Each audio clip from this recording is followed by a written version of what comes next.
Secret. Malachi was 19, autistic, smart, funny, and completely, horrifically terrified of sleeping in a hotel bed next to someone else. Not because of social anxiety, not because of noise, because he still wore diapers to bed, not pull-ups, not light leak protection. Diapers. Tabbed, thick, plastic-backed medical diapers. And now he had to go on a trip with his 3 closest friends from the Autism Center, Tommy, Connor, and Leonardo, to speak at a youth autism summit. That meant long car rides, shared hotel rooms, and worst of all, no privacy. He tried not to panic, but panic came anyway. The night before the trip, his mom was folding clothes while he sat on the edge of his bed fidgeting. "I can't do this," he said. "You've given that speech like 100 times." "I'm not talking about the speech," he muttered. "I'm talking about at night." She looked up. "Pack protection." "I don't want to wear those things in front of my friends. What if they hear it? What if they see it?" "Then they'll know you're responsible," she said. "That you take care of your needs. Grown-ups wear diapers too, Malachi." He groaned. "Look," she said gently, placing a stack of white folded briefs into a side pocket of his bag. "You'd rather risk waking up in a wet hotel bed next to Tommy? Or would you rather wear a diaper, stay dry, and focus on the important stuff?" He didn't answer, but he packed them. The van ride Leonardo was blasting music in the back seat. Tommy was talking about his new stim toy, and Connor was reading some fantasy novel and drinking a suspicious amount of iced coffee.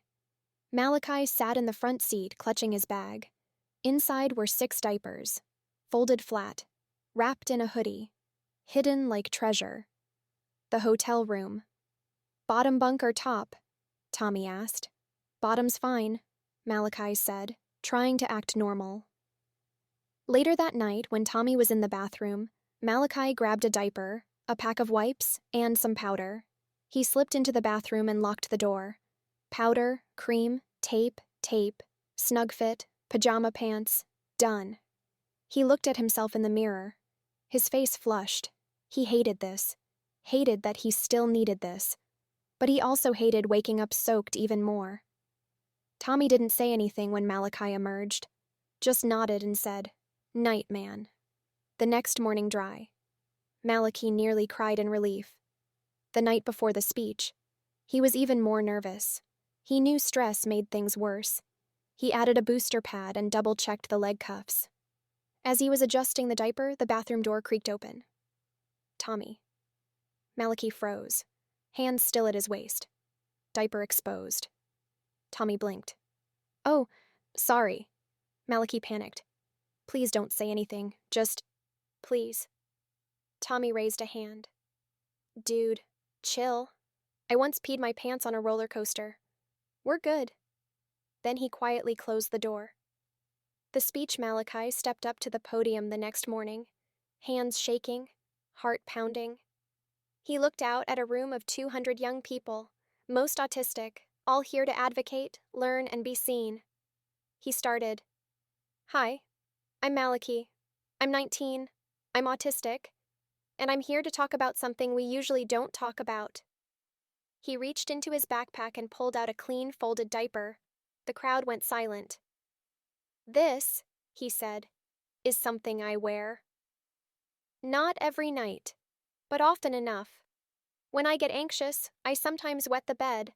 I've tried medications, alarms, everything, but this is what works."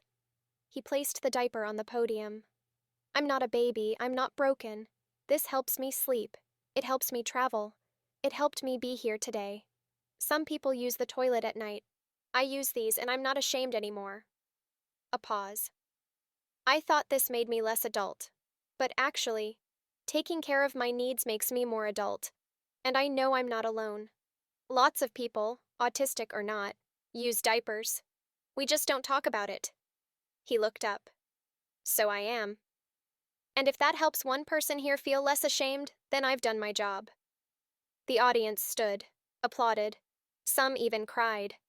Backstage, Tommy gave him a giant hug. "You crushed it," he said. "And hey, next time we travel, I'll bring a pack too, for solidarity." Malachi laughed. He didn't feel ashamed anymore. He felt free.